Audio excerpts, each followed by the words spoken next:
It's time for the buzz with the Queen Bee on the Devin Dixon Show. No introductions needed if you're a longtime listener to the show. Buzz, Rach, in the house, crazy sports stories coming your way, and then we'll play some Buzz Time trivia. It's all part of our Throwdown Thursday on 106.1 ESPN. Greetings from California. Rachel down in California today. Join us via the telephone, and let's get right to the buzz, shall we, girl? I think so. How are you doing out there? I can't complain. It's a little overcast, feeling pretty good outside. A little rain maybe, kind of help with the drought we're in. So good day to cover some sports topics that maybe you might have missed, but are on the wackier side. What's our lead story today? Lead story is Marcin Gortat, who's an NBA player with the Wizards. He's signed to the Wizards. He was in Poland for a basketball camp, and apparently he rolled into the gym in style. He rolled in a Humvee. That's right. Is that surprising? I think the more surprising fact was that he brought a small fleet of Volkswagens with him. Gortat's got a Humvee and followed by Volkswagens? Yeah, and this comes a little more than a week after he visited a Polish shopping mall with a pig on a leash. No. Swear to God. No. Swear to God. Yep. You've got a 7-foot basketball player in a shopping center with a pig on a leash. That's right. I don't know whether it was a mini pig or it was a full-size oinker, but a pig on a leash is still pretty awesome regardless. Wow. What are you doing this summer? I'm going to ride a Humvee around, and I'm going to make everybody and all my teammates follow me in Volkswagens. Then I'm going to go shopping, Polish style, with a pig on a leash. That is random. I don't know what to make of that. That's how you know you're fancy. Oh, I like that story. What do we got next? All right, so a couple of the Royals pitchers went out to a strip club one night. Shocking. And apparently they were little cheats, and the strippers called them out on Twitter for being cheap jerks. Really? Yes, there's actual tweets, and it said, one of the strippers said, "I didn't believe this dude was a pro MLB player because he was so cheap. Just Googled Bruce Chen, dude is whack." And another one is, "I seem to have forgotten that all pro athletes are cheap D-bags." Wow. And there you go. And apparently another one said they spent $20. Don't come into my work and insult me with your and they make money too. Oh my goodness. You know what? She's probably got a point or two. Yeah, I would go with you got your point. And you know what? You know what story I'm going to go straight to? I'm going to go a little bit further down and do the story a little earlier because this is the perfect run into it. So, Warren Sapp. Everybody talked about the story last week, but we didn't get to do the show, so I need to bring this up. So, did you hear about this, that he stiffed the waitress on the tip and the reason why? Mm-mm. Okay, so there was this thing that there was a picture shown, the waitress's sister posted on Twitter saying that Warren Sapp had come in, the bill came to $70, and it said, "Boys don't tip." And everyone thought this is a hoax. Well, it turned out Warren Sapp actually went onto Twitter to defend himself and admitted that he had stiffed this waitress because she had said, "Hey, boys." Hey, instead boys? of, "Hey, guys." This guy, let me tell you, I waitress out here in California. Anybody who does that kind of crap is a dirtbag. I get stiffed all the time. I work in a restaurant that we get stiffed all the time. And let me tell you, I've had a few pro players come in. None of them have stiffed me. They've all tipped me well, and this dude is a joke. Wow. A joke. Wow. Because a woman called him, said boys for all of him. That's what he claimed the reason was. What is she supposed to say? Gentlemen or men or hey, dude? That's my question. What? Hey, what boys, that's... waitress to call him? I think hey, boys is fine. Hey, you're trying to be friendly. Yeah, I don't have a problem with that whatsoever. That's a lame excuse, Mr. Warren Sapp. He must have been hanging out with Charles Barkley and lost a lot of money gambling. That's all I can guess. Well, everyone knows he declared bankruptcy, but you know what? If you're still broke, don't go out. If you can't afford to tip, don't go out. Don't do it. I waited tables before, and there was nothing worse than getting stiffed. It didn't happen very often, but when you did, you're like, "What did I do wrong? What? And it drives you crazy. You can't sleep at night, right? I mean, like honestly, it just fuels you up, and you get so fired up. You're like thinking about all the things that you did, and you're like, "I got the salads on time. I had the entrees. The plate presentation was great. What did I say? You know, some people are just cheap though, and you might not have done anything." You know what? I had an old couple pretty much attack me at work 2 days ago. They were crazy. Even the manager said, let them go. People are just insane. People are mean. They've got other issues, and they take it out on service. We're just trying to do their job. Right. And let's not get into that any deeper because I'm going to get fired up and punch something in the One Lost Studios. All right, what's our next story? So as a golfer, have you heard about this accessory called the nudie tee? You know what? I was playing with a golf group the other day, and somebody pulled out a bag of tees, and it was like a girl in a bikini, and then the tee on the top. But I don't know if that's the same thing. It wasn't a nude woman on a tee, but it was like a woman in a bikini. This is better. They're naked.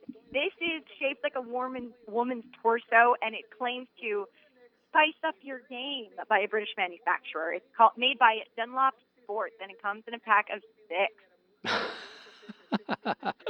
Dunlop Sports has got passed up a long time ago by Callaway, Nike, Titleist, Bridgestone, and Wilson, and Ultra. I mean, the list goes on and on.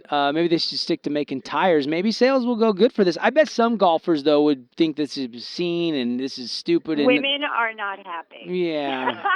I personally think they need to come out with a man's line, too, huh? You can't... the gigolo tee. You know what? There's something just less attractive about that idea. Well, what's their tagline going to be? What? Tagline is add a little humor to your game, or why not get these as a fun present for someone who takes the sport a little too seriously? Well, no, but I'm thinking like, never mind. Let's not go there. Interesting. Next story. So, Yankees reliever Alfredo, how do you say Estevez? He has been hit with a 50-game suspension for violating the league's substance abuse policy, but not for doing the drugs that usually get you punished. Unfortunately, he was just trying to party and not cheat. And apparently, he was doing a little nose something and he smoked a little something. He got in trouble for it, even though it did not help his game at all, which I find kind of a shame. Well, I guess he won't be at the All-Star game with the self-serve beer stations then. He sounds like a party animal. Hey, you know what? Just to let people know, this self-serve beer station is the greatest idea ever. No more waiting for beer. No, well, I'm sure you're still going to have to wait in line. You do? Let's not go crazy. Well, you know what? Because the line is probably going to be crazy. But the idea is brilliant. So to let our listeners know, what it is buyers prove their age at a concession stand, which then you have to wait in line to do that, which is kind of a pain in the butt to begin with. So it doesn't really make sense that then you have to go purchase the vending card, and so then you have to go to a separate line. But once you got the card, every 15 minutes, I heard, every 15 minutes you can just fill back up. Yes, exactly. But here's the thing. How closely is that monitored? I don't know. I'm sure it taps it out, and you can only drink so much so often. I don't know. I mean, for underage people trying to sneak the card. Oh, gotcha. Yeah, I don't know. So the idea, I think, is brilliant.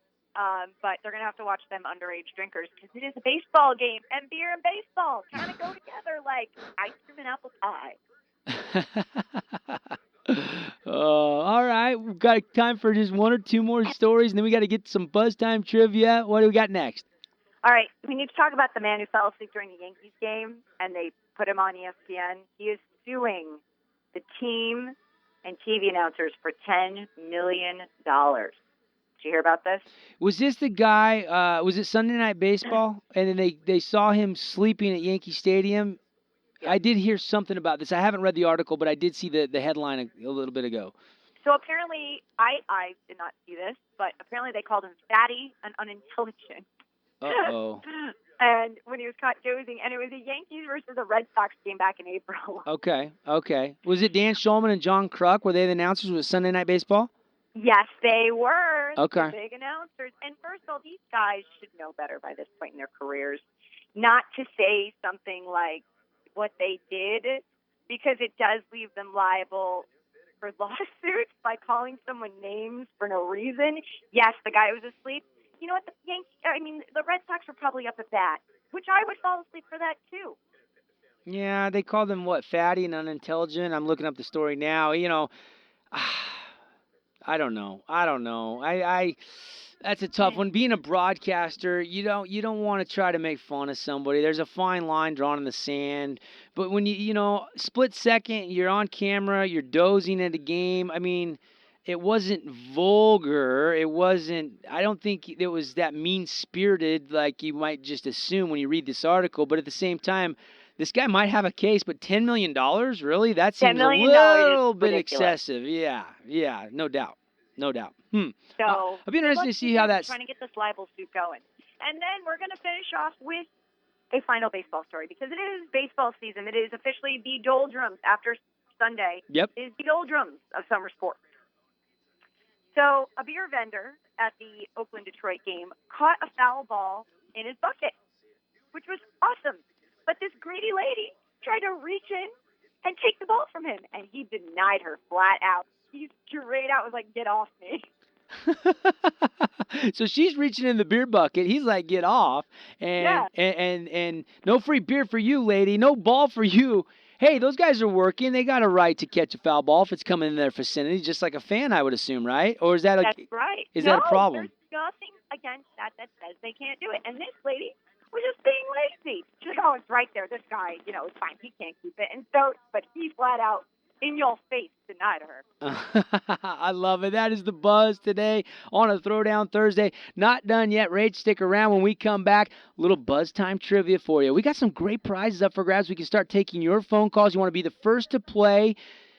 673-9398. 673-9398. Studio lines open right now. We're right back after this quick timeout.